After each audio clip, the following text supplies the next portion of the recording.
And it is a Thursday edition of Sports Daily. Glad to be here with you on this Thursday. We will talk about the Shockers' big win last night. That's what we're talking about.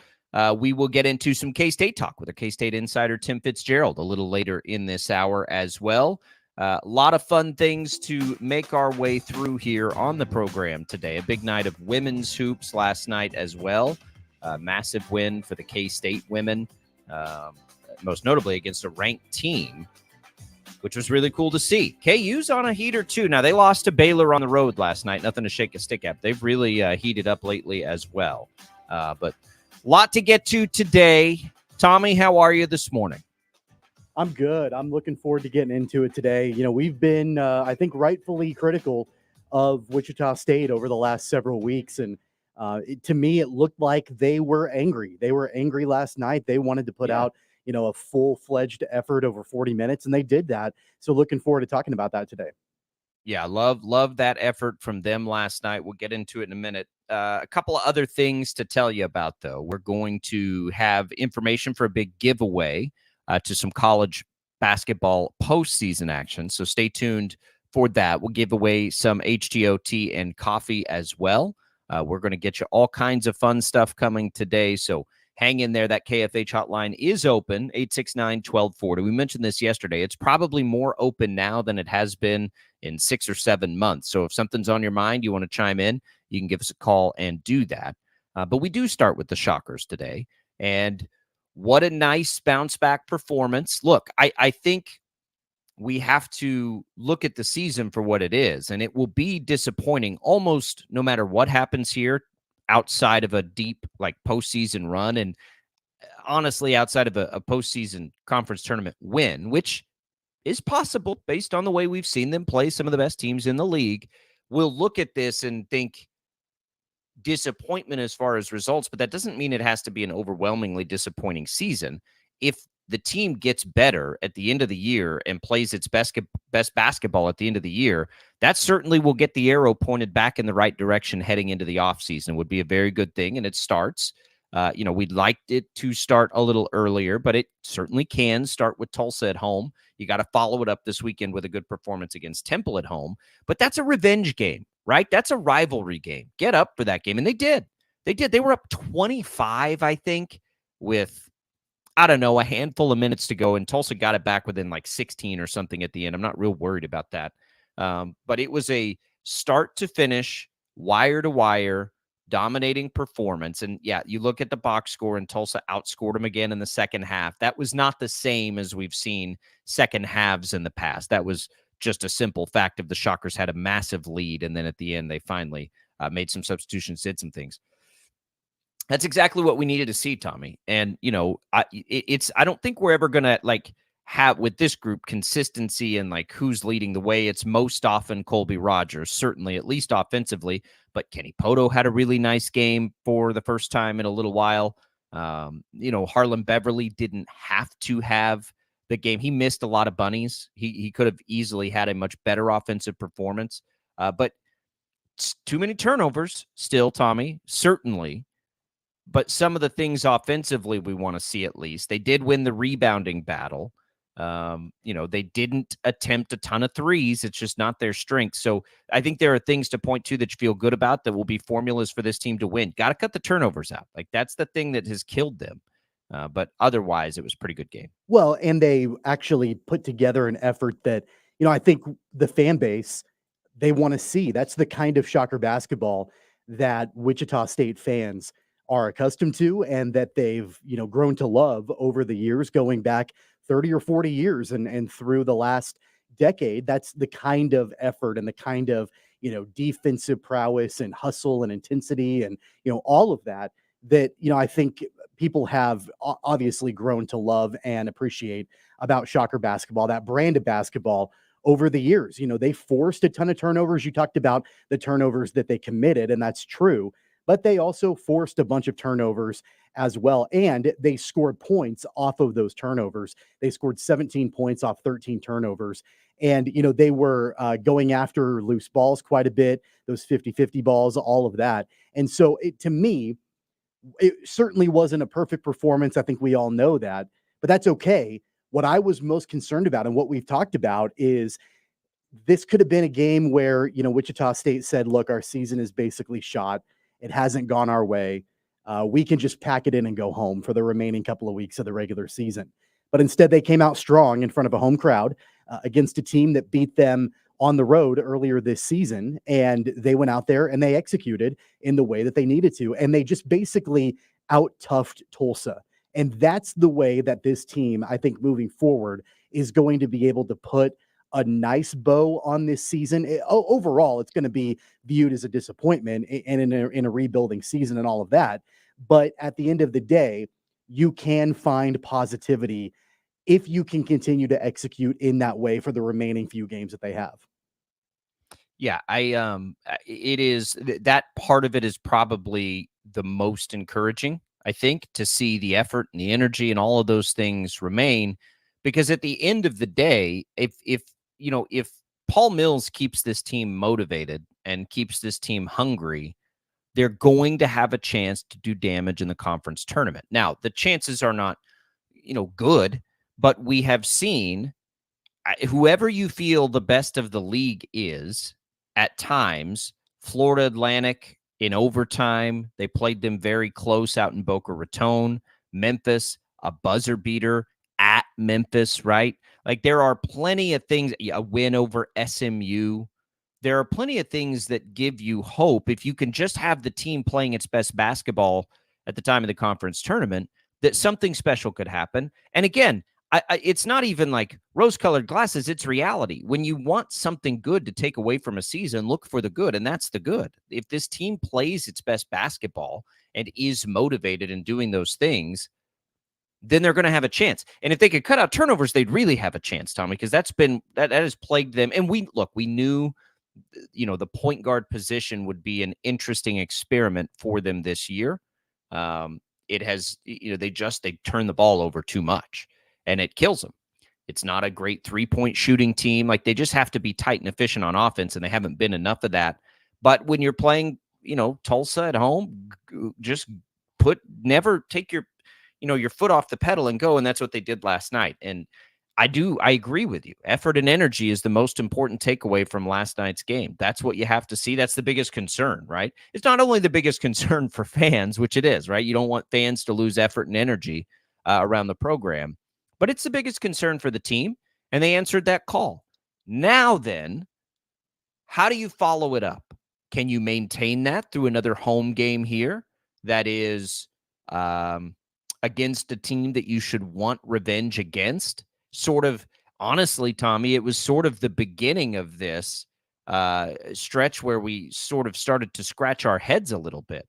Losing to North Texas, we knew North Texas was probably pretty good. The Kansas and Kansas State losses, obviously, we're not terribly concerned with. It was that game at Temple where it's like, now hang on a minute. Like, what is this? And then it started spiraling for a while. So a great chance for revenge there. And then, of these 5 games, 4 of them very winnable. Maybe they do something special and get a good UAB team on the road. I don't know. But you have to be able to follow up this performance. Last time this team won 2 games in a row, Tommy, November 29th. It's been a minute. So can they buck that trend now? We'll just take it baby steps. Win 2 in a row now. String something together here. Yeah, it's a Temple team that I think that when the first game happened on the road at Temple and Wichita State lost, I don't think we quite knew that Temple was not going to be a good team in the conference. I don't think anybody had picked them to be great or anything, but I certainly at the time didn't anticipate that Temple would be, near the bottom of the American Conference and in the standings. And so now, a few weeks later, as these two teams are set to square off again, this time inside Koch Arena, both teams are down at the bottom of the American Conference standings.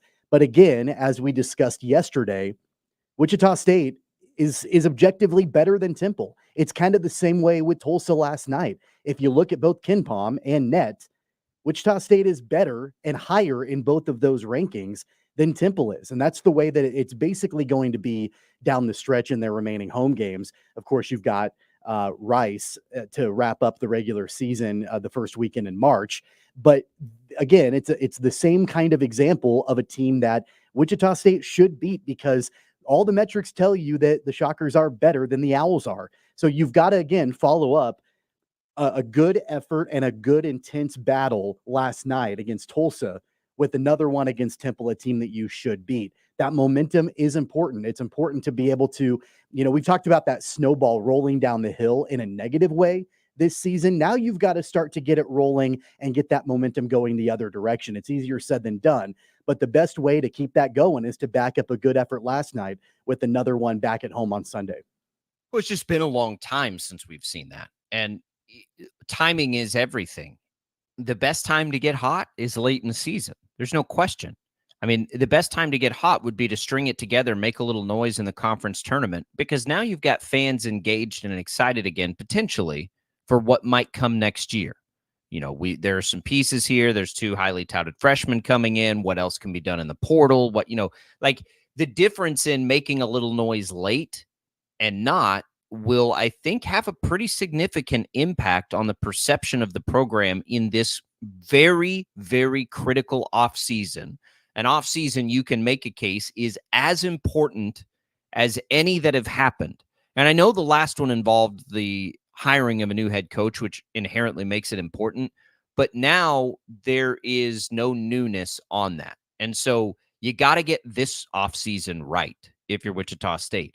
Well, getting fan support in today's college sports landscape is going to help you get it right. It's going to help you raise the energy and momentum and funds, quite honestly, to get it right. So now's the time. The schedule lends itself to being able to do something like that. And I am excited to see, I hope nobody ever misunderstands frustration here. Like, frustration here doesn't mean like I'm not into anything that's happening with the program. It's frustrating because you want to see it be better. So I'm excited to potentially see it be better. And it started last night with a big win. And I'm very, very happy for that. I did not want the conversation today to go the way it has for a little while with a home game against Tulsa. And not only did it not do that, I mean, Tommy, that's as good, other than the turnovers, right? That's as good as you want to see. Out of it, that's exactly what you want to see, quite frankly. I mean, they beat him bad last night. Yeah, I kind of echoing what you just said.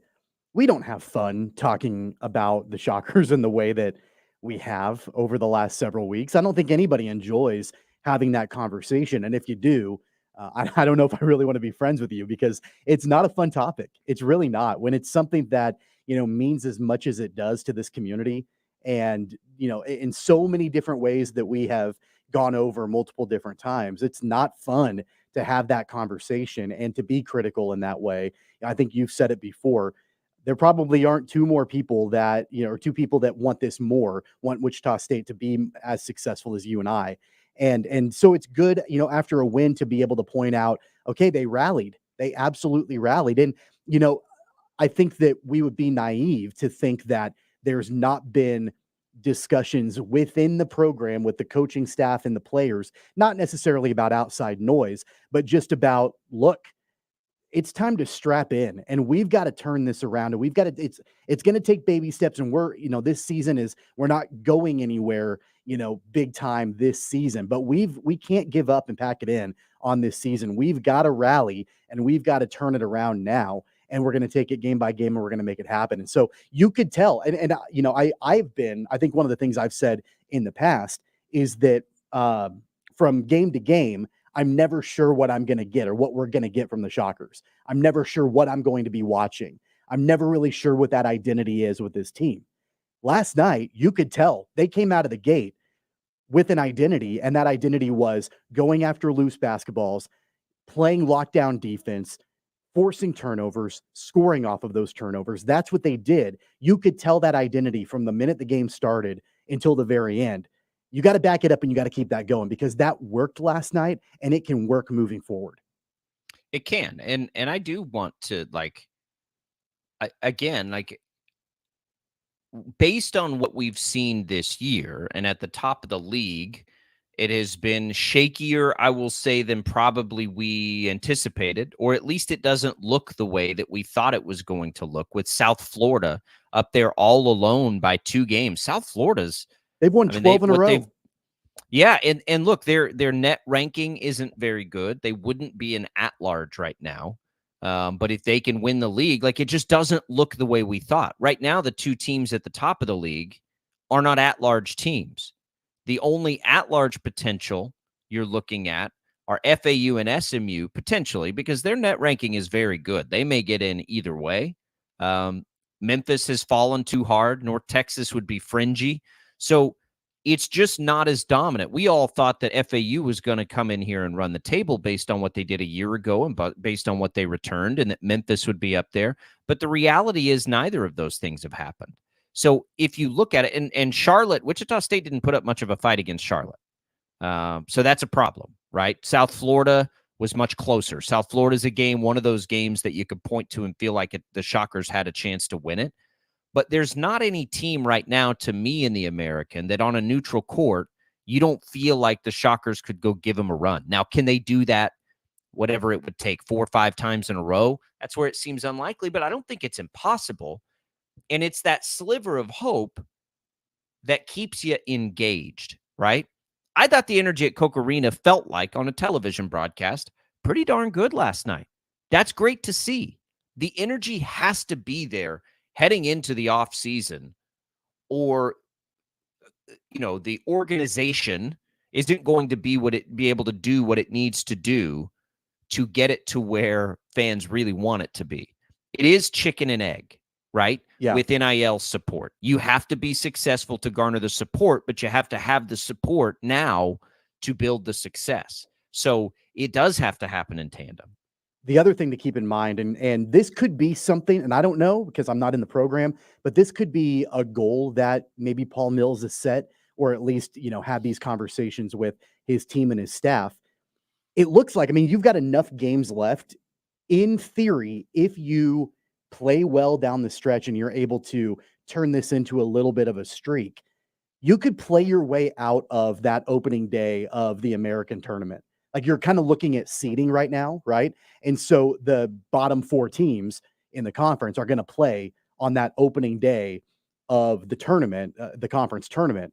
If you get out of that bottom 4, then you don't have to play in that opening round, and you can, maybe you can be the 10 seed at that point and skip that very first day. So and of course, it's gonna, all play out and shake out. And so, but you could, in theory, play your way out of that. I don't know if that's anything that the coaching staff is looking at, or if they're using that as a goal or whatever, but you could potentially have that happen. So you're talking about the team being able to, kind of play with anybody and compete with anybody in the conference. And, the odds of them stringing together 3 or 4 games in that tournament is probably unlikely. But if you can slash one off and not have to worry about playing on that very first day, that does then help your case a little bit. I think you're kind of playing for seeding in the conference tournament at this point. Well, look, so if you look at the standings right now, ninth is the best that they could be, I think, because you're not going to pass East Carolina. You're not going to pass North Texas or Memphis. They all beat you. So, Tulsa, you're behind a game still, even after the win last night. Rice and Tulane are 2 games or a game and a half, I should say, ahead of you. They'll play both of those teams down the stretch. They could get up to 9. I'll say this, though. Playing in the first game against one of those teams is sort of a game to get warmed up is not the worst idea to me either. If they are going to make noise in that tournament, they're going to have to be hot. So getting a game to sort of rev up the engine before everybody else sometimes can be good. You could be used for good. So I'm not too, I think it's okay either way. If the team's going to have the buzz it needs at the end of the season, they can't lose a play-in game. If they have to play a play-in game, it wouldn't really matter. Really, they can't lose the first round game probably. But I'm excited today. I'm more excited than I have been, and that's what happens when you win. But it's what happens when you win big like that and you respond to the adversity of last week. Keep it going. Big game now, Sunday, for the Shockers. Sunday is on ESPN. It's an ESPN game when we don't have football. I don't know that, ESPN's got Wichita State Temple, 2 teams at the bottom of the American. They might want to have that one back, but it's there. It is what it is. And people will be watching. And it's a time to put your program in the spotlight and make some noise and maybe show Coke Arena and how rowdy and loud it is in front of a national audience. And that stuff matters. You can use that stuff when you're trying to talk players into coming to play for your university. So good for the Shockers. They get a win. That game on Sunday, 3 o'clock, national television broadcast against Temple. We'll see how they follow it up. When we come back, Adam Schefter has some just a thought this morning that has my juices flowing, that a lot of college coaches are leaving for the NFL when they get the opportunity, more perhaps than ever before. We will explain why he says that is and what we think about it next on Sports Daily.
All right, welcome back in, everybody. Sports Daily here, fired up with our Prairie Fire coffee that we always appreciate around the Odyssey Studios. Mornings at KFH, great cup. I know Jad's had, what are you at, Jad, about 6 today? 7, 8, 9? No, just a couple, just 2. That's not bad. I got busy this morning here at home and poured out my coffee. I was having it and then got like distracted on a work call. And then somehow in that distraction poured my coffee out. And so I'm running a little light today. I don't know why I did that, but I did. But we always appreciate Prairie Fire for that coffee. Steve McIntosh is working on about number 9 right now. So there you go. Yeah. Now we're talking. That's my sort of speed there. I really do. I think I brew 4 cups in the morning and then drink that basically from when I wake up or, a little after 7 through the end of this show. I don't think that's unreasonable. I think that's an acceptable amount, right?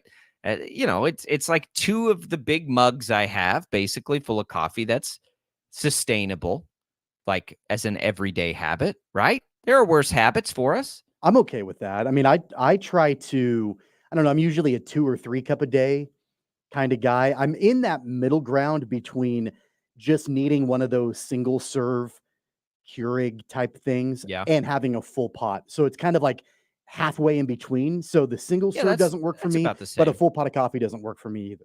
No, I'm not. I could drink a full pot because I enjoy it. Yeah. But I don't need it. I usually hit like, and I think this is the case for most men, especially dads probably, but there's like that narcolepsy that kicks in like late afternoon. For me, it lasts like late afternoon into probably the early evening where it's like seriously, like there'll be times where I'm like fighting to keep my eyes. So I sort of need that middle of the day little jolt there. And so that's my caffeine fix. I feel like I'm kind of a paradox because I can't do black coffee. I can't drink just straight up black coffee. But when it comes to iced tea, I only want plain unsweet iced tea. I don't want to put anything in it. Same with me. But I can't do black coffee. So it's kind of, I got to doctor up the coffee a little bit. Like I'll do a little bit of creamer or whatever, but then I don't want anything in my tea. So I don't know. It's interesting.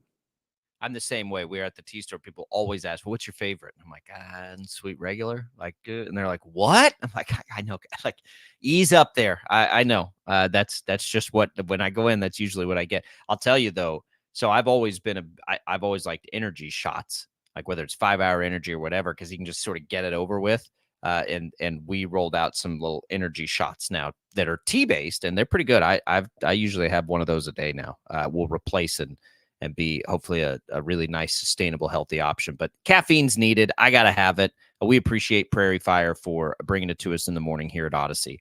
So Adam Schefter, Tommy, tweeted today, and this isn't like breaking news or anything, but here's his tweet. A trend that's emerged this winter. Many college coaches are tired of the transfer portal, the NIL money, and the new NCAA world and prefer to work in the NFL. Many college coaches already have left. Many more want to. That's not breaking news to me. I've always wondered why anybody would want to coach in college more than the NFL, because the workload seems exponentially higher because of the recruiting aspect. But that was the case before any of this, right? Now it's become more business-like. And I think like the true college football, passionate guys like don't get to do it the same way they used to. Look, nobody's happy with the Wild West nature of this, I don't think, but it is a necessary means to a hopefully better end. And that the model has been so busted for so long and just honestly makes no sense that you had to get into this mess to come out of it in a better way. You just have to. Like, you can't hold kids hostage when they're trying to play. Like, all they want to do is play. You can't not compensate them when there are billions and billions and billions of dollars being made by other people. And it's honestly, like, I sit here and I see that and I'm like, yeah, it's your own fault though. Like, it didn't have to be this way, and it will settle in and they'll get it figured out. And it's complicated now.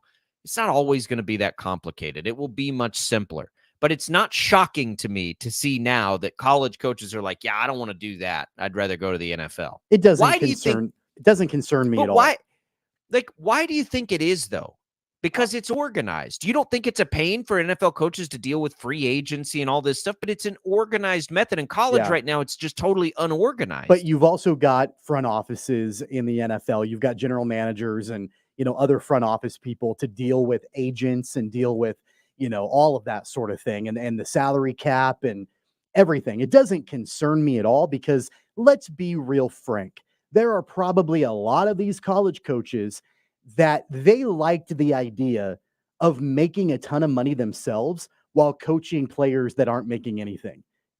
To kind of hold that, not really hold that over them. Pretty good business model. But yeah, you don't have to deal with contract disputes. You don't have to deal with, players that feel like they should be getting more money. You didn't have to deal with all of that. And now you've got a lot of these coaches that are saying, I don't really want that world because now these players are empowered and they're going to be making NIL money.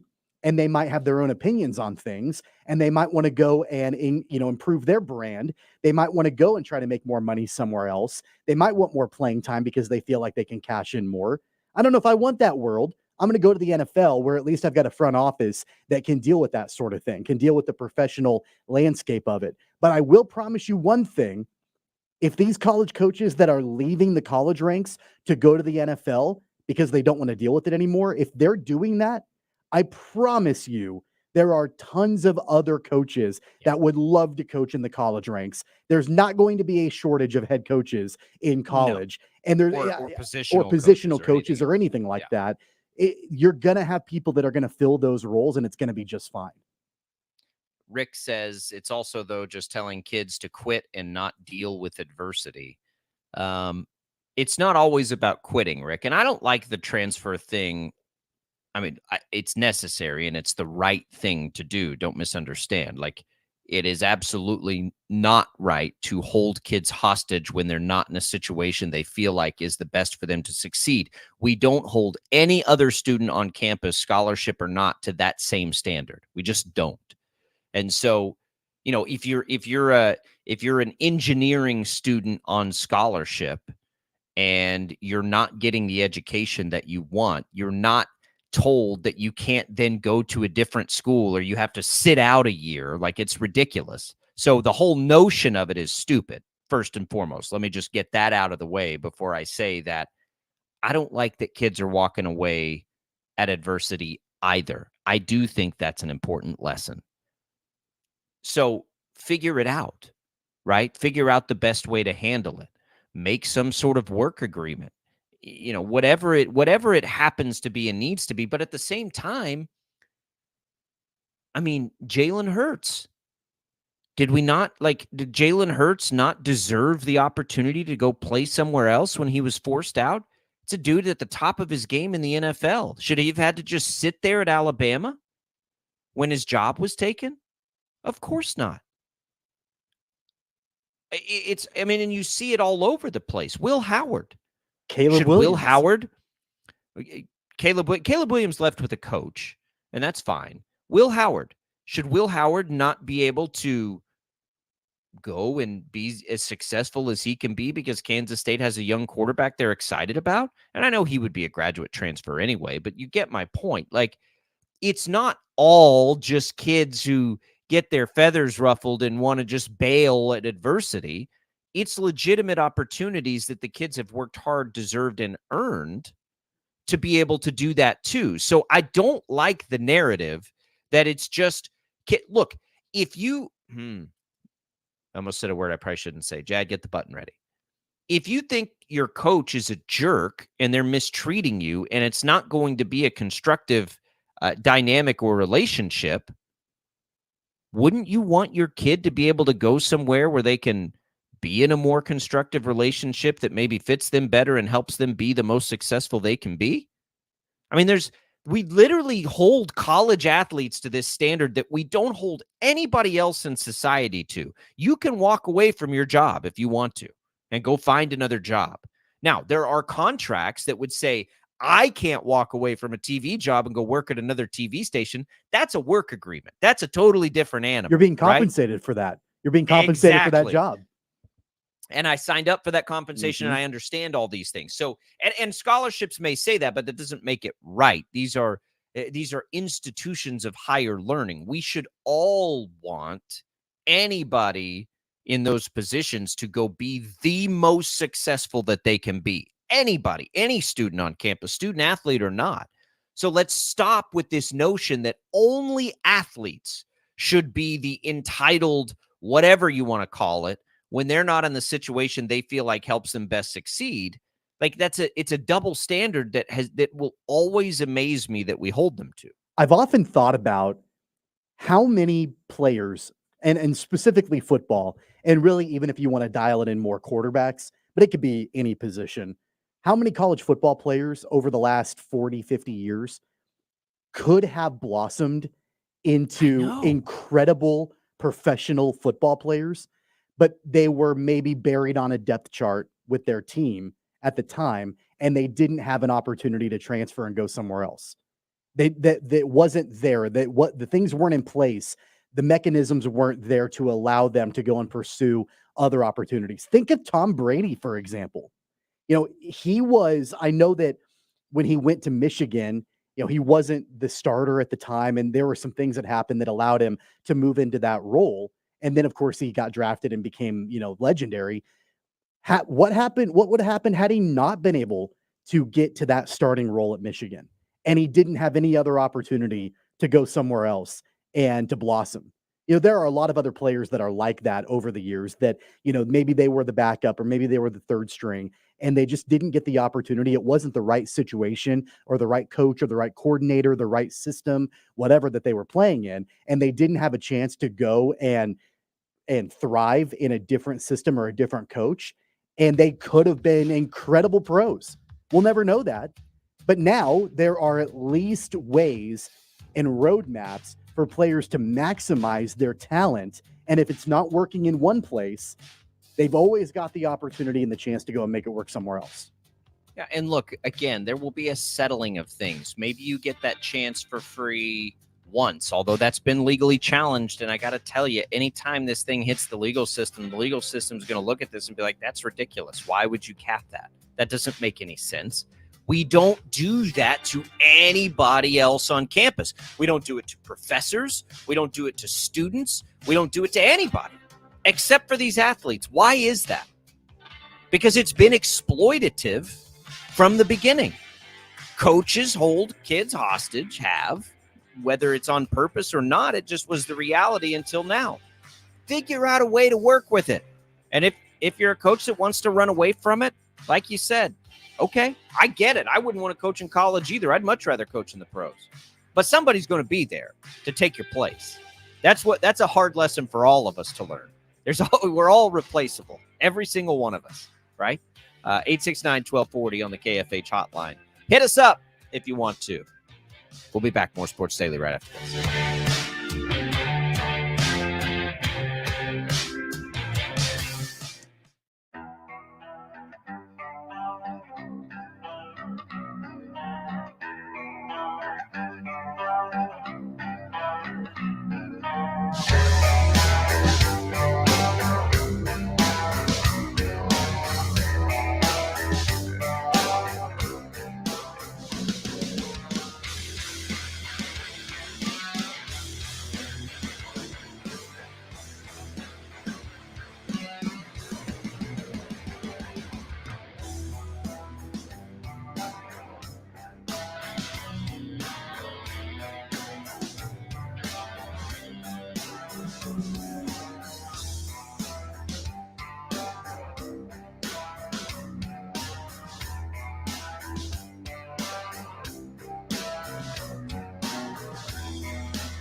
All right, welcome back in. Wrapping up hour number one. Tim Fitzgerald joins us at the top of the next hour. Tommy Jerry Palm, CBS Sports bracketologist, updated his brackets here this morning, just in the less than an hour ago. He's got 9 Big 12 teams in right now. So he's got 9 Big 12 teams with Cincinnati in the first 4 out. So it looks like for him, 10 is a possibility. That's where I felt. Look, if I've told you, I think it's likely 9, hopefully 10. It looks like that's the way it's shaking out. It is the teams that you'd think it is. And that's going to be a good representation for the league. But as the league grows next year, Tommy, like what's the number then when there's, when there's whatever it is, 16, how many teams are going to be in there next year? 16. 16. Yeah, because they lose Oklahoma and Texas. Yeah. No, there'd be 16 because then they add 4. 16. I'm not good at math. Yeah. They add Arizona and all of those teams. So yeah, it should be 16. So then you look at it and it's like, well, how many is it going to be then? Right. Because if you went in right now, let me just look at this, see if I can do this quickly. Arizona would obviously be in. So that would add a Big 12 team. Utah would be in. Colorado would be in. We're up to 12 now. of the teams coming in. And then you've got Utah, who's coming in as a last. Sorry, they're a last four, and I already mentioned them. And then you have Oregon, who won't be in the newest. So you'd have, what did that make, 12? 12 of 16? If you look at it, because the teams that are from the Pac-12 that are in right now are all coming to the Big 12, except Washington State. They're the one that looks like they're in that's not coming across. So, I mean, it's a possibility, and it speaks to it. But I think we've been spot on in what we thought would happen out of the league, at least this year. And it looks like likely 9, maybe 10. Yeah, and that cutoff is going to be pretty harsh, I think, because as you mentioned, Cincinnati is listed as, the last four, what'd you say, last four out or last four in? Last 4 out. Last four out. So you've got Cincinnati right on the bubble. I think that I guess, man, if Kansas State can make a big run down the stretch, and we'll talk to Fitz about this That's why we next bring hour, this up. they could probably play their way back onto the bubble. I don't think they're on the bubble right now at all. But if they can play their way back up onto the bubble, you're going to have the committee, and it happens every single year. We're not going to be shocked about it. They always have really difficult decisions. But in this case, depending on how things play out, they could have some really difficult decisions on how many Big 12 teams to include, because if Cincinnati and Kansas State finish strong, you could make an argument for 11 teams in the Big 12 making the tournament. Yeah, K-State plays at Cincinnati. If Cincinnati loses that game, it would probably knock them out. I don't know. I think it's probably either or. But they still have, and we've talked about it a million times, Kansas State still has to get better than UCF also. And then you're getting into, that range a little bit. So it's possible. It's not that, and that's why I bring that up. Like the problem for them is Cincinnati right now is 39 in the net. They're 81. Are they going to make up 40 spots? So it's not going to be as simple as the net.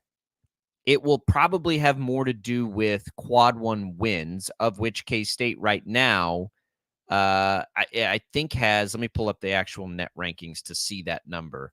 K-State, we brought this up earlier in the week. It's been about, you got to have at least like 5 of those. So if K-State right now is down at 81, they've actually moved up to 77, it looks like, to this morning. So they've only got 2 quad one wins right now. So you got to get at least 3 of those. Is on the road at Cincinnati one of them? I'm not sure yet. Kansas and Iowa State certainly would be. West Virginia will not be. BYU could be, by the end of things, that you get at home next. I think, Tommy, they're going to have some combination here. I think it may need to be all of them. BYU, Cincinnati, Kansas, Iowa State. Maybe it can be 3 of them. And then some tournament noise, but it is out there still. It's out there. Like, it's possible. It's not like a foregone conclusion that they're not in. It's just going to take their best basketball of the season collectively over a period of time here for them to be able to do it. Yeah, they've got to, try to find a way. And I know you mentioned that they play Cincinnati, so that will help. So that's going to be key. But then also you have to look above Cincinnati too. And Texas, they've been up and down. Oklahoma's kind of on a little bit of a downward trend as of the last week or two. So, I don't think you're going to necessarily leapfrog them, although you are just a game back from both Oklahoma and Texas in the Big 12. So there's still, at least for those teams, there's still a lot more to shake out. I would imagine, I don't have it up in front of me, I know you do, that Oklahoma and Texas, both of those teams are probably quite a bit higher in the net than Kansas State is. So there's some work to be done. It's going to be a little bit of an uphill battle. They're not completely out of it. They can play their way back on the bubble. But as you mentioned, I agree with you. It's going to take their best basketball down the stretch. We'll talk to Fitz about it next. Do they have it in the tank? That's coming up. Our K-State Insider joins the program when Sports Daily rolls into hour number 2.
Now, from Wichita's most listened to sports radio, 97.5 and 1240 KFH. This is Sports Daily with Jacob Albracht and Tommy Castor.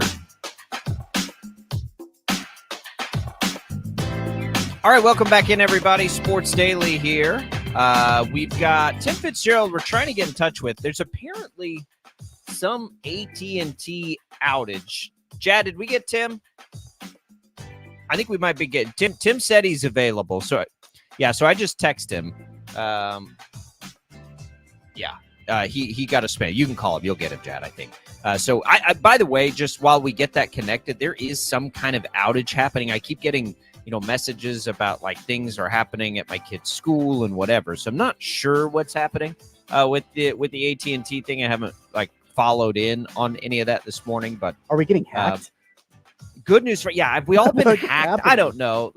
We've got Tim Fitzgerald here, and Fitz, we can forego the intro since we had a little odd connection there. But are we all? Is this spamming? Are we have we fallen for something? What happened? Somebody at AT&T opened that email they're not supposed to open, didn't they? I don't know what's going on, but I have AT&T internet, and if I have problems today, I'll cry. I'll cry a lot. Because I live and work at home, and that's my connection to the outside world. AT&T don't fail me now. Don't. You'll cry more than normal, right? Yes, yeah, that's a good clarification. I cry every day. Joined by world-renowned crybaby Tim Fitzgerald here. Fitz, it is Jerry Palm put out his bracketology this morning. 9 Big 12 teams in with one on the bubble, so 10 potential. I think that's kind of what we've all felt like was on the horizon this year. K-State's clearly not on the bubble right now. I think the question becomes, can they get to the bubble? I think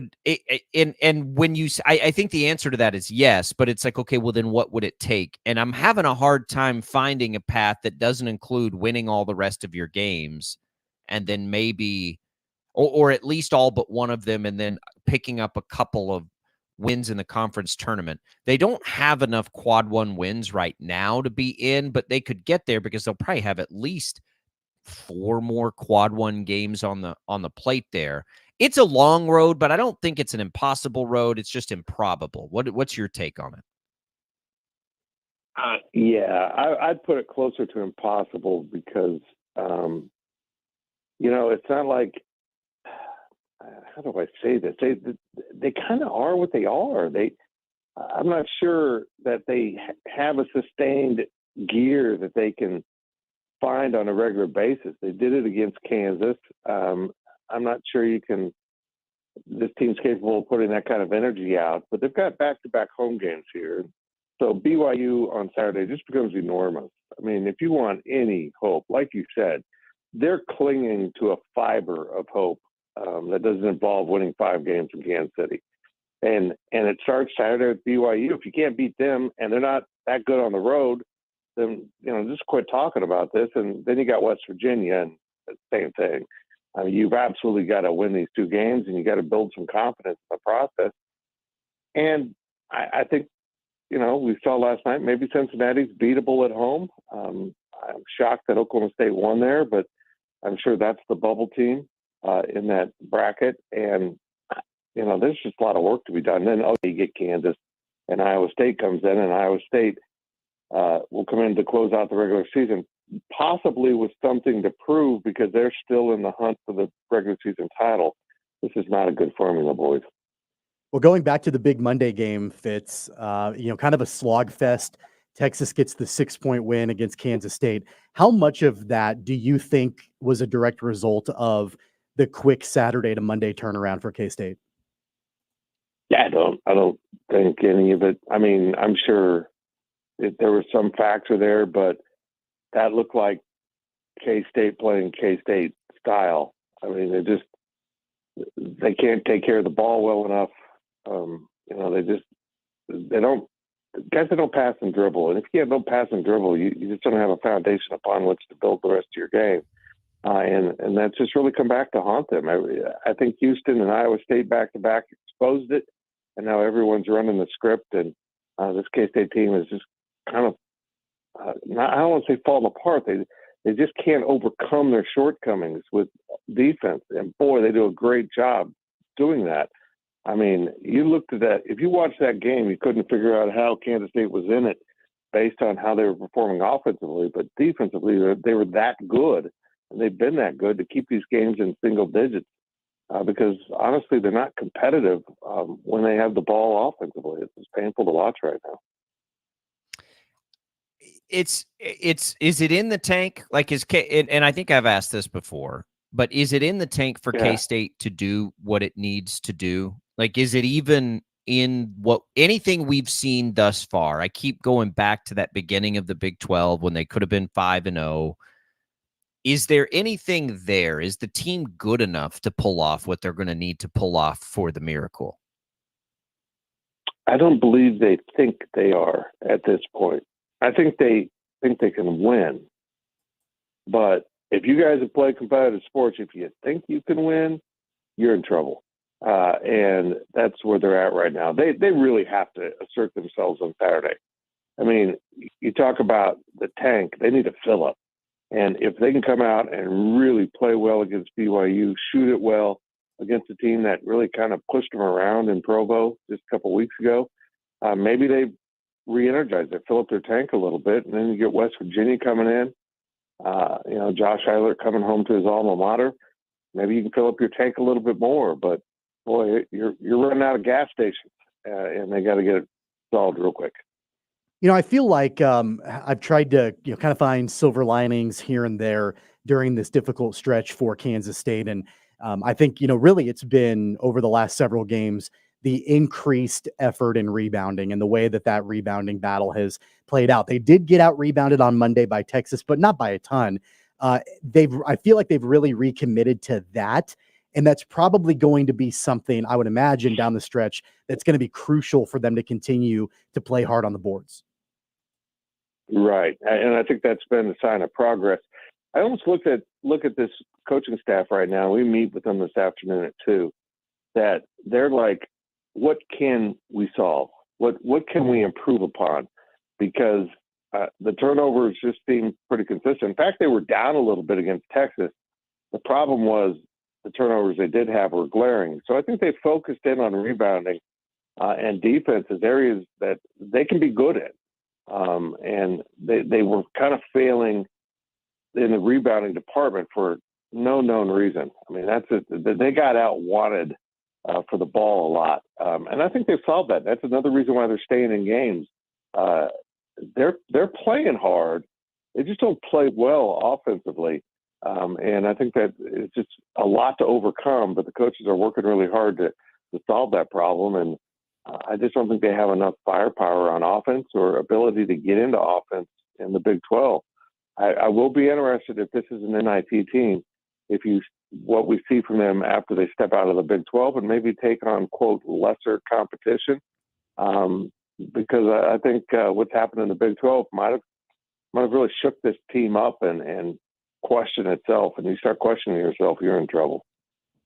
It's been a really interesting path to get to this point. Certainly not a path to this point we expected, but the point at which K-State sits, I mean, if we're being honest, is sort of expected. We knew this was a bubble team anyway this year. At least we I shouldn't say we knew it. We thought it, right? We thought they would be sort of maybe they can reach the NCAA tournament. So now that we're there and the path taken there has been a little bit different and maybe more controversial, there's no chance, right? Like, do you get the sense at all that any momentum that, exploded out of the gates last year wanes at all moving forward? Or is this just a blip on a bigger picture radar?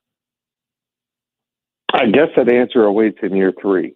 And I'll be very fascinated to see how they remake this roster, because technically they don't have many openings on this roster. So unless guys go into the portal or, they've got some older guys that could be done, but could come back. We'll just see how it all shakes out. But yeah, how many guys go into the portal at the end of the season? How many guys on this team that aren't providing enough depth and quality depth? Do they decide, well, he's young, but he ain't getting there on our watch, or whatever their decision making is? They're going to have to create space, I think, for at least 3 portal additions if they want to remake this team. David Castillo will help a lot as a true point guard, but he's also going to be a freshman. So I think they've got a lot of work to do in the portal. And year 3 will tell that story. If they can reinvent themselves and go find the right guys in the portal, I think that if there was an NIL problem last season with recruiting, it's been solved. The Kansas State has really stepped up. The Wildcat NIL has. So we'll see how it shakes out. But year 3 is huge for Jerome Tang. It really is. We haven't talked about this in quite a while. You mentioned, year 3 for Jerome Tang. Where do things stand from your perspective on Coach Tang? I mean, obviously there was quite a bit of drama early on in the season that was really not related to the play on the court at all, as we all know. But now you're kind of going through a tough stretch in conference play.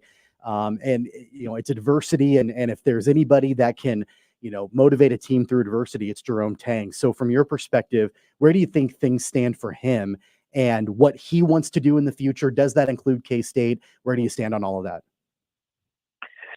Yeah, I don't know. I mean, of course, it's kind of all quiet right now and on the job hunt, and at least publicly. I know Ohio State has an opening that, they're probably talking to agents behind the scenes in a search committee. And you can see programs like Louisville and Michigan come open.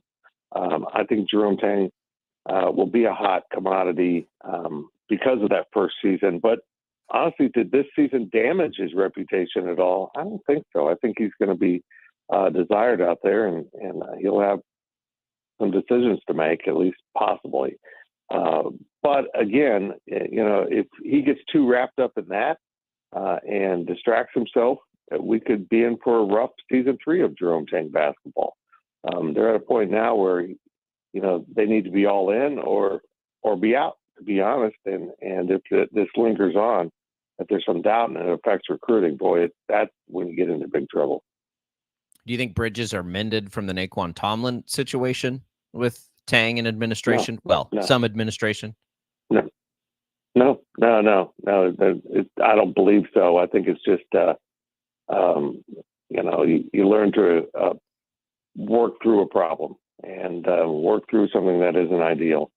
But no, I think there's still a lot of lingering things, and I've learned more about the situation. I'm not talking about publicly at this point because it's in season. That I can see why he would be still distracted by it. Well, it took overtime, Fitz, but last night the Kansas State women get a big victory over West Virginia.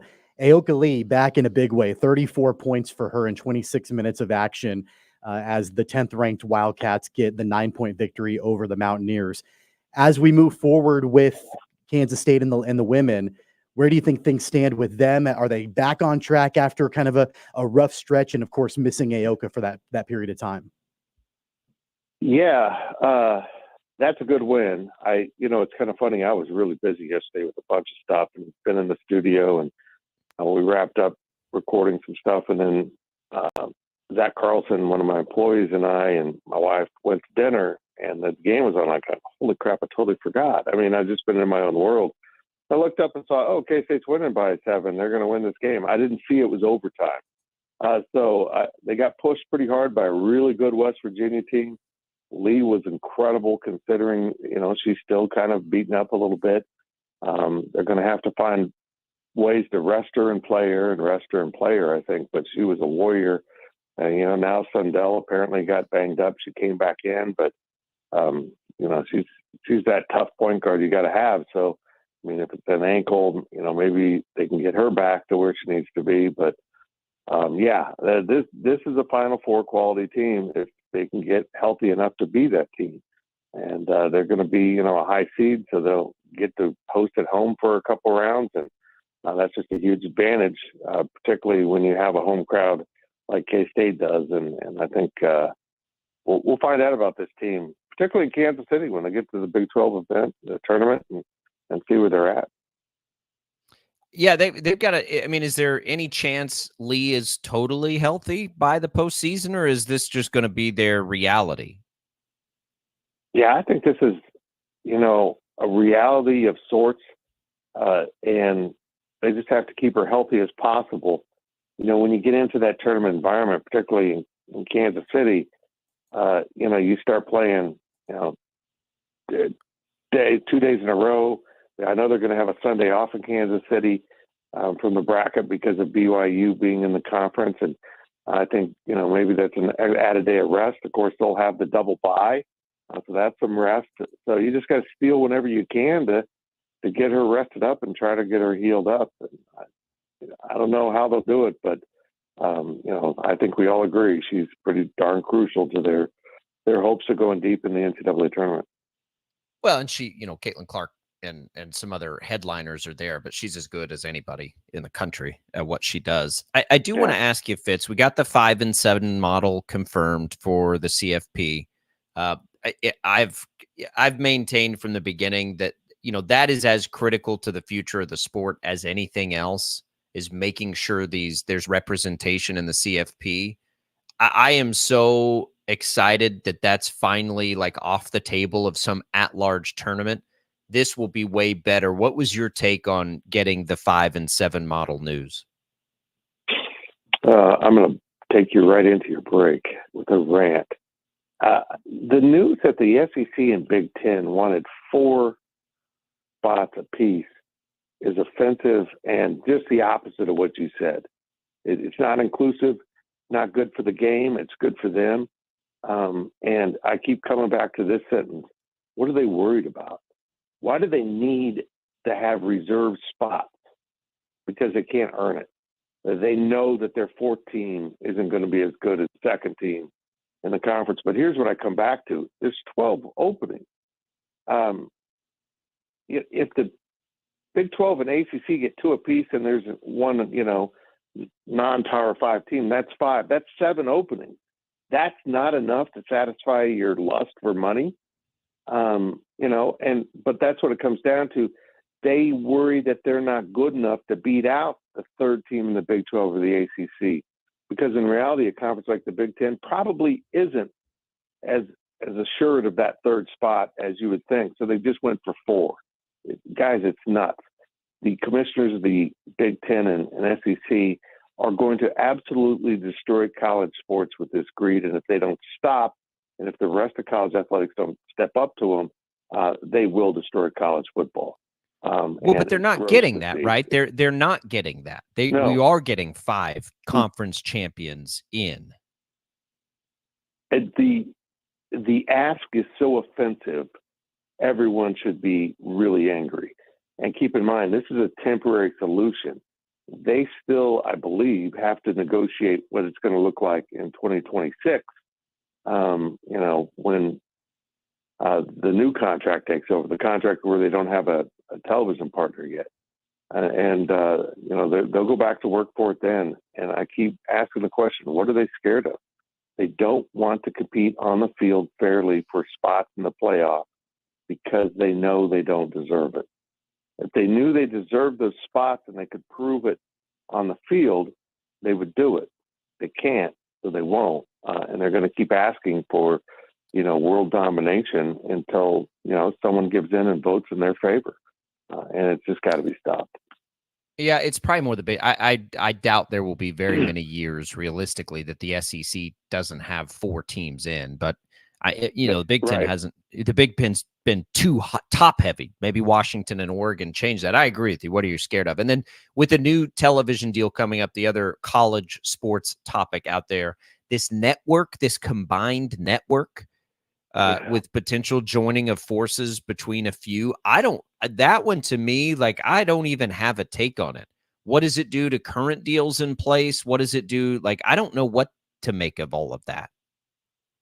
Good, bad. I really don't. I don't know if it's a good thing. I don't know if it's a bad thing. I'm with you. It feels like a grand idea that's on the whiteboard in a conference room, and they're really excited about it. When they get down to the nuts and bolts that you just mentioned, I can see this falling apart. I really can. I'm worried about Fox and ESPN joining forces with this streaming and somehow joining forces in colluding to suppress prices for bidding. I hope a CBS steps in. CBS Paramount Plus isn't actually part of this. Turner is, their entity for the basketball tournament is. Someone's got to stop this. I just see these forces conspiring. This is the same debate. This is ESPN and Fox representing the SEC and Big Ten here, and I can see them really conspiring to try to suppress the bidding prices for a lot of rights in the future. Because again, we're seeing just massive greed in college sports that's going to destroy everything. Well, we appreciate it, Fitz. We'll end on a Debbie Downer there, but glad your internet is working for now. You can find all the work at gopowercat.com. You can follow Fitz on social media at Life of Fitz. We'll see if we can pull a miracle off here with the K-State men. It's at least got us intrigued. I'm pretty excited about that BYU test this weekend. It's got to start somewhere, and they got to have that one. Yeah. So we'll look forward to it, and I'm sure you guys will have it all covered at gopowercat.com. Absolutely. Lots of coverage up at Go PowerCat, and we'll have more between now and tip-off. This is a huge game. They don't just need to win. They need to feel good about how they won, and we'll see if they can pull that off. And you'll hear it right here on KFH. Fitz, we appreciate it. We'll talk to you again next week. Thank you, boys. There goes Tim Fitzgerald. We'll take a quick break. We'll come back. We'll digest a little of that and move forward with the day in the sporting world as we make our way through this Thursday of Sports Daily.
All right, welcome back in, everybody. Sports Daily. If you missed anything with Tim Fitzgerald, you can go back and listen to that for free on the Odyssey app. KFH and Taco Bell have your chance to win a trip for two to the College Hoops Championship Tournament in Kansas City. That's March 13th through the 16th to cheer on our Kansas, Texas, Oklahoma, and Iowa teams. The trip includes 2 all-session tournament passes and 3 nights hotel accommodations. To enter, simply text TB BIG to the number 20357. Want a complimentary breakfast burrito? Just go to kfhradio.com, click on the events page, download the voucher, and then head to any Wichita and surrounding Taco Bell locations, with the exception of Hutchinson. Your chance to see the College Hoops Championship Tournament and snag a complimentary breakfast burrito from Taco Bell happens here on KFH. We are getting close to the postseason in college basketball, Tommy. We got the news earlier this week that the Big 12 Media Days are going to move to Vegas. And I know we've had assurances that, Kansas City's locked in as the Big 12's host city, but it does make me wonder. I wonder how long that is in the best interest of the Big 12. It's certainly in the best interest of our region. We love that tournament's in Kansas City. It is one of my favorite events every year. If you've never been up, it is a blast to bring all the fan bases together down there in downtown Kansas City. You're going to add 4 teams in now. I mean, could you imagine, and can you imagine what that tournament's going to be like when you've got Arizona fans in there and the way that they'll travel, most likely. Like, you're going to have a conference tournament in Kansas City featuring, 4 or 5 of the top programs in the country. It's going to be incredible. Yeah, and I do think that, with Kansas City, part of the reason why, maybe they're locked in for the foreseeable future is just because it is pretty centrally located, especially when you've added But it teams won't be like, anymore. well, I Right. mean, it kind of will because you've still got UCF and you've got West Virginia. You've Oh, got that's you've true. got Cincinnati. That's true. You've got teams that are on the eastern side of the country. So it is Yeah. still, pretty much centrally located. Now, that being said, the media days happening in Vegas, that's not centrally located because you've got teams from, again, the East Coast and Florida and all of that flying all the way to Vegas for media But day. you don't So have fans really Yeah, having to do true. that. I Good point. suppose would be the one difference. The fans aren't traveling to media days. I don't know how long. I mean, I hope it's sustainable forever. I hope that tournament stays in Kansas City forever. I really do. It's so built for it. It is so much fun if you haven't been to go down at Power and Light and just see like the seas of colors of different. Like Iowa State takes over. I'm just tell you right now, Iowa State takes over P&L and they party hard. Yeah, they travel and really well. They do, and they embrace it. And like when I used to cover that tournament working, you'd stay down there, you'd get done with your work late, you'd be like, all right, I'm gonna run over across the street and grab a beer, whatever. And it's just Iowa State everywhere. And it's so cool. Like, it's fun. They're a blast. And I remember I was walking around, and this was probably again after a long day of work. And at that point, it's probably like, I just need some food. And I'm walking around like the backside of where those bars are. I probably got lost because, I didn't know my way around down there. And it's like a mountain of empty kegs back there. Like, just seriously, a mountain of empty kegs. And then I walk around the other side and see how hard like the Iowa State crew's partied and everything. I'm like, oh, this is this kind of party. Okay. And then you just sort of take it all in. It is a cool event. And it is, look, it's not just a big like frat party or anything like that. Like, it's fan friendly, it's kid friendly. I'm talking about what happens like late night down at P&L, but otherwise they do a really, really good job with the Big 12 tournament. And I hope it stays that way. I hope Kansas City is able to maintain that because the reality is, if they can, it's just going to put this region on the map as a really cool place. And you will have new people able to come in and see what kind of a city. I mean, there's not a city in the country with as much buzz as Kansas City right now. And that's thanks to the Chiefs. And that's thanks, probably to the fact that people realize how many like very famous comedians are from Kansas City that have like exploded their careers and how public facing they are with their support of Kansas City. But it's as hot, a city as there is in the country. In the Big 12 tournament, it's one of the best things, in my opinion, that it does. This isn't about the Big 12 tournament, but it got me thinking about conference tournaments. And I don't know about you, I really miss Arch Madness. I miss the Missouri Valley tournament Really? and Wichita State playing in it in St. Louis, because I always felt like that Yeah. was a lot of fun too. And I know it's a little bit further away than Kansas City is. But It's man, I further feel away like, than Fort Worth is, yeah, too. and I mean, I in just felt like, reality. years and years, like that was a really well done. And I know it, obviously the Missouri Valley still has their tournament. Wichita State's not a part of it anymore, but that was always fun and, fun postseason play. And I don't know. I got to thinking about that earlier. I'm like, I kind of miss Arch Madness. It was fun because the Shockers traveled to it so well. It was fun because it always took place at a different time, so it got the spotlight to itself a little bit. Because it was but always the I would weekend before right, Selection yeah, Sunday, right? yep. So Okay. you'd have like a full week to just sit there and stew. But it did put them on their own platform, Yeah. which was cool. I think Fort Worth is probably a perfect place to do a tournament. The problem is it's correlated to Wichita State coming out of its glory years, right? That tournament being in for, I think, in the early AAC days, that tournament was in what, like Orlando or something, I think. I can't even remember now. And then they moved it to Fort Worth, and it's like, well, this is perfect, but it's sort of happened right as the Shockers have trended downward, right? The COVID year, I believe, was the first year of Fort Worth, and that's when the Shockers drove down, got off the bus, got back on the bus, and drove home. And they didn't play. So I think that it has just like oozes potential to be just an incredible spot. Like, if I'm going to visit somewhere, going to Fort Worth is, have you ever been to Fort Worth? I have, yeah. Fort Worth's awesome. Fort Worth is really cool. Like, to me, Fort Worth's way cooler than Dallas. Fort Worth feels a little bit more intimate. It is like they do a really fun job of embracing like a cowboy culture, even though it's a city. I mean, it's metropolitan. They still, like, you get a good flair of Texas in Fort Worth. And I think it's the boots and everything. I think it's a cool spot. And I do think it's going to serve as a really nice host city. We just need the Shockers to be so good that they're going down there, as a favorite to really get people amped up. It's closer, right? How far is St. Louis from Wichita? What, like 7 hours, I think? I think so. So, I mean, Fort Worth is closer. It's easier to get to. It's easier to fly. Well, it may not be easier to fly to anymore. It probably is. It's as easy to fly to. Or if you're going to drive, I have to go to, corporate meetings sometime, from time to time. Like, it's an easy drive. You just literally drive south. You get on 135 and you drive south, and that's pretty much it. Like, you have a little veering from that at the very end, but it's an easy drive. I don't know. Like, Wichita is. There's also a part of me that wishes they would rotate tournaments, like to some of the hosts, like they do in the other sports, like we get softball and stuff like that. Because Wichita would be an awesome host city too, just like it was for the NCAA tournament. Like, how cool would that be if you could get like an AAC basketball tournament in Wichita once every? The problem is it would come like, I mean, how many times do you rotate? Like once every. I mean, you're not going to have every city host, but you could have a tournament in Memphis. You could have a tournament in New Orleans. You'd have the possibility to have a tournament in Houston. You'd have one in DFW through SMU. Like, not for long though. I guess SMU's leaving. But maybe North not. Texas, maybe the best. You could have North Texas. Yeah, you could. Yep, you could get on board. You could go to San Antonio for a year. Do something down there. Yeah. And that's what they'll do in the other sports. Probably not the way to do it in basketball. I mean, there's not a league that does that in basketball, I don't think. It was centrally located when I was covering a Division II school. It was in the same place every year. But it did. Anyway, long story short, the Vegas thing and our promo there got me to thinking, like, boy, I hope they don't ever move the Big 12 basketball tournament, because it really is.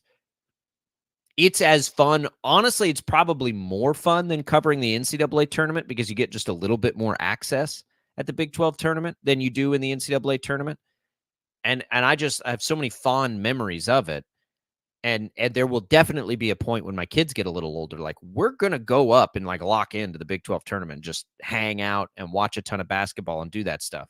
But hopefully for a long time. I don't remember what the agreement is. I know they just came up with another one, but it's probably not going to be forever, but hopefully it's for a short period of time. Another headline this morning, Tom, we talked about this to some degree yesterday, the Justin Fields thing, the Instagram thing. What do we make of not following your team or the NFL? He went on the St. Brown Brothers podcast and basically said he just needs to take a break. Like, I can't, that I can't. Like, I can't follow this stuff. What does it mean to unfollow somebody? I mean, I don't know. I feel guilty when, I see on Facebook that I have a friend request that's been there for like 2.5 years that I don't think I ever even saw to begin with. Like, what does it mean to unfollow somebody on Instagram?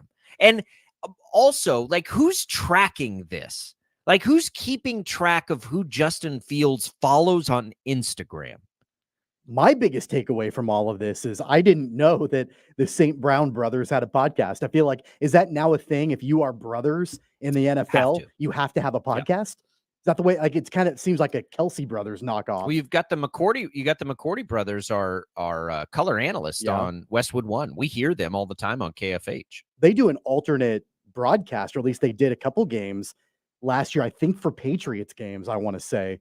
Okay. I feel like that's kind of a thing now. So if you've got a brother and you're playing in the NFL, you've got to get together. You've got to do some kind of media with that brother. I think it's kind of the way that the trend is moving towards. I had no idea that, because obviously Amon-Ra, right, is one of them. Yep.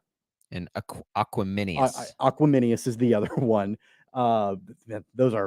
They've got crazy names, which is incredible names. I don't even know that I said Aquaminius's name correctly. He's not as good as Amon-Ra, but you have to. I mean, you have to take advantage. But also on that, with the amount of brothers, you had the Barber brothers, and you got the Manning. If you ever, if you're out there and you're wondering if in third grade you need to take your kid and put them through like 6 days a week camp and grueling to try and make them, an NFL player right now, understand that genetics is, I don't know, 95% of the equation here. Like, no matter what you do, sometimes genetics just wins. And the brother combinations of the NFL should tell us that as much as anything. It takes more than, chasing your kids around like crazy 9 days a week to get it done. As much as I enjoy doing that, as we have, a day of practice and a game day for our third grade basketball, I'm like, man, I don't know how some people can keep up with this. And I know a lot of people do, and they love it. And I'm like, my God, I'm already exhausted trying to do, because you got more than one kid. Then what are you going to do? That's all you're doing. It's a crazy world. I don't know how I went down that rabbit hole, but you said brothers, and I thought about this the other day. I'm like, genetics are always the top priority of what it's going to take to be a great athlete. Like, if, unfortunately, Tommy, like me, I'm not going to say it's an impossibility, but I'm probably not going to create a pro basketball player, unless they get like none of my genetics and all of, a bit. I mean, I guess you could hit the genetic lottery and only take those things and end up with a kid that's basically taller than anybody else in his family. But probably not going to happen no matter what we do. Look, I don't need a pro athlete to be one of my kids. If I can just get a scholarship, some kind of scholarship, for my boys to take care of college. Video game scholarship. You can do that. It doesn't have to be an athletic thing, just some kind of scholarship. That's what I'm looking for. You've got golf in your back pocket. Golf's the outlier here. Golf isn't as much a genetic thing, I don't think, as it is like just have access. As there's an access piece to that, certainly.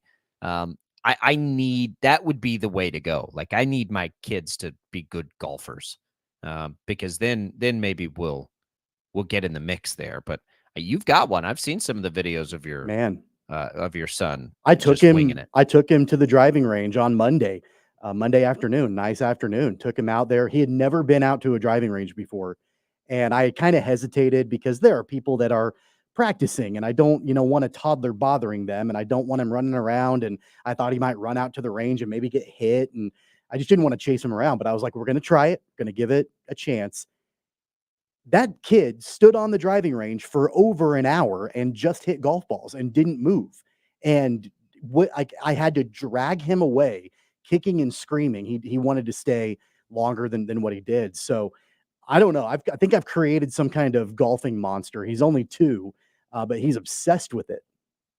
It's impressive. I give my 4-year-old son a golf club, and everybody around better look out, because he's either smashing that thing into the ground or it turns into a sword, and he's going to go to town on somebody. So we don't have that gift of golf patience in our kids. They all took like golf camp this past year, and I think they had kind of fun with it, but they didn't have that like natural affinity to it by any means. I don't know if that's going to happen. I need them to play just so they'll play with me and I can have an excuse to go play. Yeah, that's an added benefit. That's a side benefit of it. I walked out the door this morning. You know what was on TV when I was walking out the door that my 2-year-old was watching? The PGA golf tournament that was currently on TV at that time. Wasn't watching cartoons. Didn't have Bluey on. He was watching the golf tournament. I don't know. It's weird. Watch out, Charlie Woods. Isn't that Tiger's son's name, It Charlie? is. Look out. Look out. Here he comes. In 16 years. He'll get there. Could we just live vicariously through your pro golfer son, please? Well, I'm hoping to live vicariously through him. Well, no, I'm saying, like, is there room on the bandwagon? I just want him, if he can buy me a house someday, if he's on the PGA Tour, if I can travel all around the world to watch him golf, I'm on board with that. You're ignoring my question. Well, the answer is no. Is I mean, there room? not for Is you. there room on the Not bandwagon? for me, absolutely. Not for you.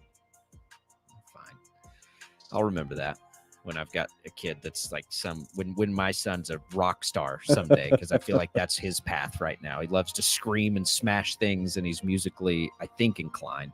869-1240. On the way out, let's give away some HTO. Free iced tea for any of the locations in Wichita, East or West, or in Derby. We'll get you a free iced tea and a free brew house coffee in Derby or Wichita East. Jad will get us a winner, 869-1240. Good luck. Enjoy the drinks on us here at KFH. We'll come back, last full segment right after this.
Congratulations, Scott, for winning our HTO giveaway. Tommy, are you excited about the EA college football coming back? Yeah, I loved that game when it was out 10, 12 everybody years loved ago. that game. Had it, played it all the time. And then it went away. And you know what? Honestly, up until, gosh, maybe 5 or 6 years ago, I would occasionally still pull out one of the old versions and, have some fun with it. So I'm glad it's coming back. It's going to be awesome. I saw today there is the plan now to compensate the athletes for their name, image, likeness, that kind of thing.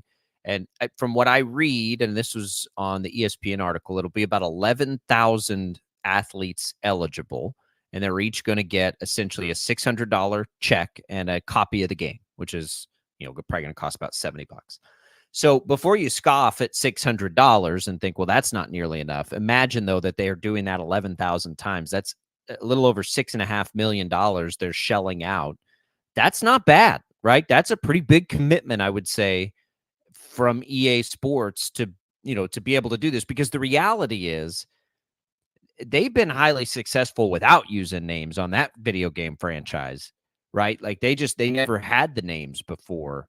And now that they can actually have them, $6.5 million. That's not a bad deal for the players. They get a nice little $600 check for the, there are going to be some players who will certainly be more valuable than that. And there would also be a lot of players who have absolutely no value to EA Sports. So I'm okay with the blanket, money for all of them combined. And I would imagine that there are some conversations like to whoever the cover athlete is, maybe that's a separate issue or whatever, but I'm okay with $600 a pop on that. I think the only thing that I think about with it, and in principle, I'm okay with that payment. I just think about royalties, and there aren't any royalties with this. So the athletes get a one-time payment. How do you determine that? I know that's the tough part, but I mean, if you had you look at like the NFL, like Madden or Major League Baseball has video games, things like that. There are agreements with the different players associations, with the unions, with these professional sports.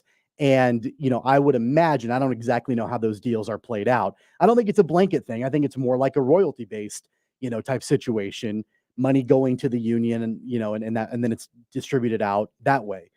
Well, college athletes, there's not a union. There's not, an association like that. So you get paid once. I know it would be nearly impossible to figure out royalties and all of that, but you can think about the money though. that's being it's made not like on the the athletes game. have to do it. Right. Think about the money that's being made on the game. And if each one is going to run $60 to $70, you're getting paid $600. I don't know. It does make it a lot more messy, but they got to pay the schools to use the branding. There's a lot of things they're going to, in licensing, that they have to navigate and deal with. And the reality is the players can turn it down and just not have their name, image, likeness used. So if you're Avery Johnson and you don't want your name on there, I guess you could just say no to the $600.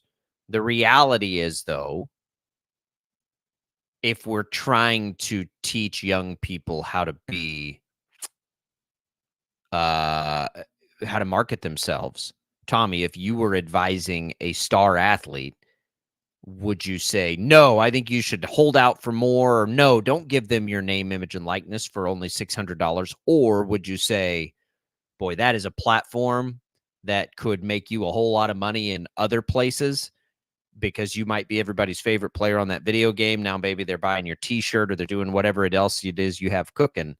I would say take the $600, take the platform, and let's see what we can do with this thing. Yeah, I get that. And I think that if, you've got people that are advising these college athletes, it is a good opportunity for them on a mass scale, to continue to build those brands. So like I said, in principle, I don't have an issue with it. I did think about royalties, but it would be pretty messy to try to figure that out. It'd be pretty messy. And think about like the Super Bowl halftime performance. Usually those artists don't get paid. They just want the platform.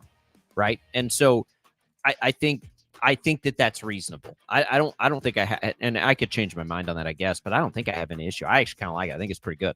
$6.5 million put in by EA Sports to do that. Maybe that number goes up in the future. I don't know, but it's a good starting point. 869-1240. We'll come back. We'll tell you what's on the networks tonight. Next.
Tommy, I missed this until just now. Pete Thamel reports there is talk of a 14-team playoff starting in 2026.